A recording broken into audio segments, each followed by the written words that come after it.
Hello fam bam, hello leaders. I am in the same place, in the same outfit. We'll change scenes next week, but I want to talk about the negative effects that our modern era has on our energy and why this is problematic. And I hope you can enjoy this topic with me because we are talking a lot about how to achieve that feeling of unlimited energy. Of course, unlimited energy requires a sort of a balance to achieve, but it is more of a feeling and an experience than it is to run yourself to the ground every moment of the day, forever and ever. I'm not sure that's quite possible. So the way our culture is today, the way that we live life today, I feel like is probably one of the biggest hurdles that we currently have to overcome when it comes to energy. And it is a fast growing hurdle. When I first started fitness 15 years ago, it was like 10 plus years ago, but over 10 years ago when I first started acquiring my first fitness clients, my tired clients were typically in their 50s and 60s. So older clientele. And for me, my thought was, well, you've lived a pretty good life. You know, you've been through childhood, you've been through young adulthood, a lot of you have created families and businesses, and so no wonder you're tired, and no wonder you feel burnt out and trying to regain a little more health and energy. Now fast forward 10, 15 years later, my clientele who is tired, burnt out, and doesn't have energy are not only 50 and 60-year-olds, they're 20, 30, 40-year-olds. The vast majority of you guys that I speak to are in your 30s, and you are burnt out and exhausted. And you try to exercise, you try to be health conscious, you try to eliminate the things that don't add value in your life, you try to be a good person, you have a self-development practice, you have all these things in place, and you're still burnt out and you still struggle with energy. Have you ever wondered why?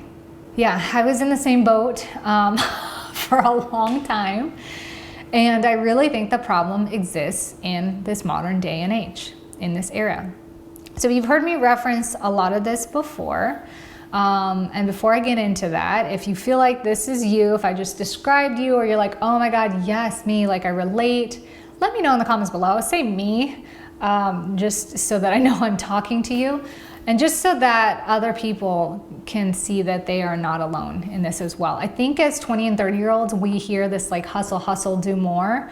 And we think that we're supposed to be, you know, the most energetic, on top of our A game, like creating something huge, starting a family, like all this energy to create and to live this maximum lifestyle, that we often don't say that we are exhausted. There's a reason why. Like I'm here to say to you, a messenger with a scroll, I'm here to say to you that it is not like 100% your fault. Like you are responsible, but you are not at fault. You guys know I like this this phrase. We're not at fault for this crap, and I'm gonna say crap because it's crap. It really is. And it kind of stinks, but the cool thing is we have this medium where we get to talk and share and learn. We have lots of research, and as time goes on, I really think we're gonna master this. Like I think you and I and us, we're gonna conquer this crap because we are such overachievers that want to create so much more, not just for our life, but for those around us, for our kids, for the future generations. And so I know we've got this. And so here's the problem. The problem is we're constantly in fight or flight mode. We've got the parasympathetic nervous system, the sympathetic nervous system. Sympathetic nervous system, AKA fight or flight, parasympathetic, restoration and regeneration. And we balance between the two, or do we? We don't balance anymore. We're just in SNS all the time. We are fight or flight all the time. And the trouble with this is that we think that we can lay down on the sofa or in bed and do this, whether it's Candy Crush or Instagram, I don't know, but and we think that's called relaxing. It's still stimulating the brain waves into that sympathetic state. So if we can't take the time to get into parasympathetic, which is typically in the lower brainwave states, like alpha, I like to call it like the gateway, and then you move into like the theta, the delta, the theta, and those are the areas where your body really gets to recharge. For those of you that have practiced breathing or practiced yoga or meditation, or you've had that moment where you just go, oh, that feels good. I mean, that feels good for real. When you have that moment, you're tapping into slowing down those brain waves. You're tapping into that parasympathetic nervous state. You are actually tapping into recharging your system again. And when we are constantly in fight or flight, we ruin our sleep.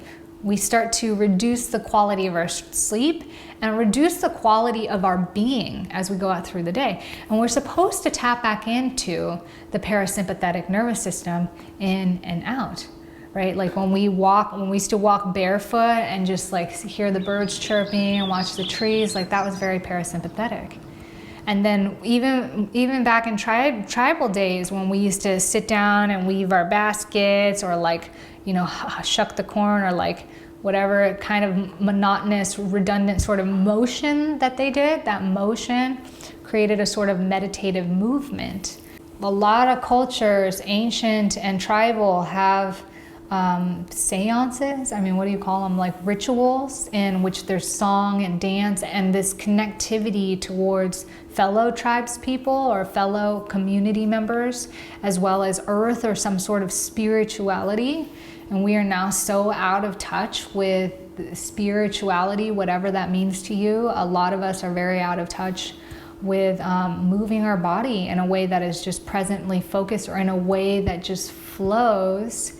And this is why I love dancing so much. But if you find something where you can really get in this rhythmic state that makes you feel present, that taps back into parasympathetic nervous system. So instead, we are on our phones, talking to a bunch of people all day, thinking about a bunch of things, overstimulating our brains with tons of information, creating, thinking, envisioning, visualizing, go-getting, hustling, doing things for other people, taking care of everything in our lives, and we're go, go, go, go, go, go, go, go, and we end with the phone in our face, or with the TV on, or researching, reading, online shopping, you name it, stimulating our brains to the time that we start to drift to sleep and the time that we wake up and pick that thing up again.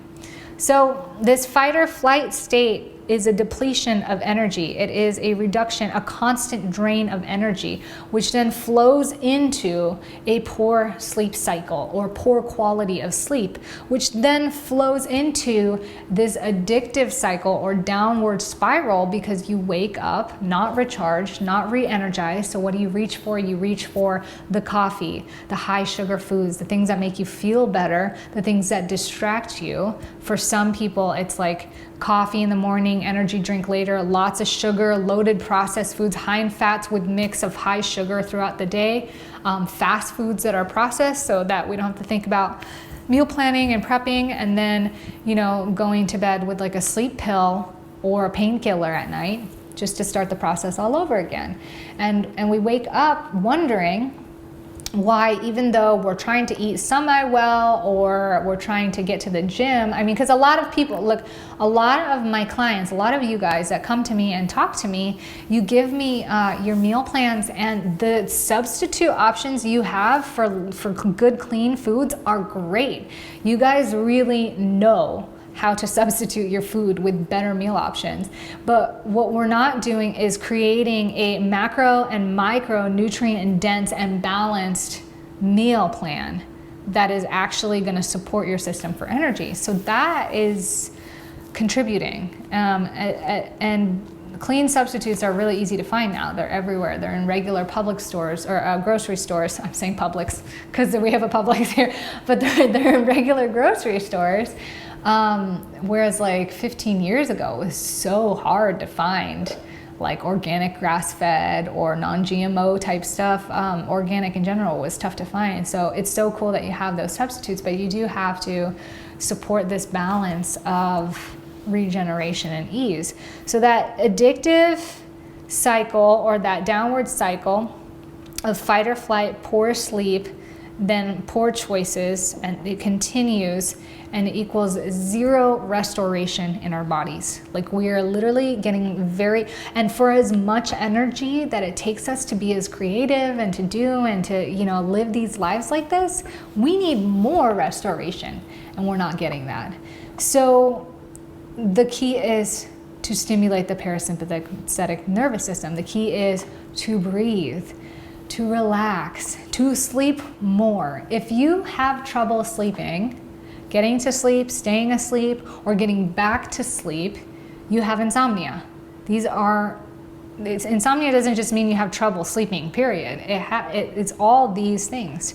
And so it is a very, very, one of the, what do I call it? Like big red flags or whatever, like the biggest indicators that you actually are overtired. And some of you are sleeping 8 hours, 9 hours a night, and you're like, how am I overtired? Like, I'm sleeping more than the average person. Well, because your body is in a state where it's not getting that regenerative sleep. So your sleep is like plugging into a wall socket that is not charging entirely, or you're so overtired before and you're only just now getting the right amount of sleep, but you're still in a deficit, so you actually need to get more sleep to catch up.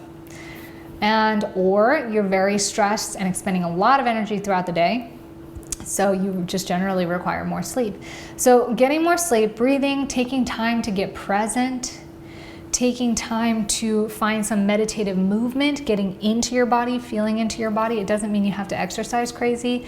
It could be gardening, it could be going for a walk, it could be sitting outside and bird watching, and just focusing on your breathing, and really learning how to create space to rest and relax. And rest and relax not on your phone, but rest and relax, you could read books, you could do art. For some people, it's just mindful cleaning or relaxed cleaning. For some people, it's listening to music, it's playing music, or it's sitting outside and, or going for a walk or whatever. Like, whatever that means for you. Some people, it's cultivating a nice, relaxing bathtub with bath salts and candles. Some people, it's getting a massage.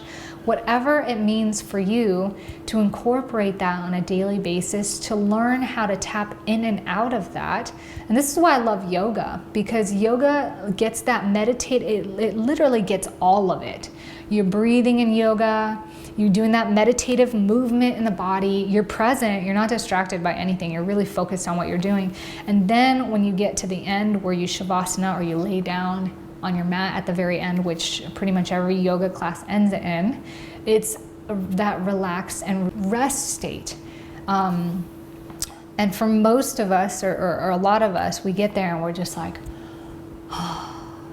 for some of us, we're fidgety, we're thinking, we're all over the place, and that is a good indicator that you might need to learn how to switch this off. So if you need to learn that, check out last week's video on overthinking, and that might help you.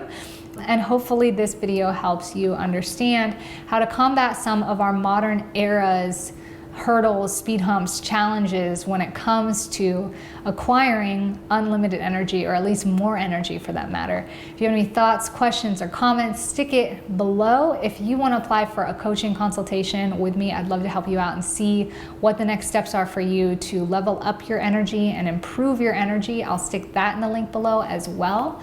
And I hope you enjoyed this video. Let me know by hitting thumbs up, subscribe for more, and I'll see you guys in the next episode.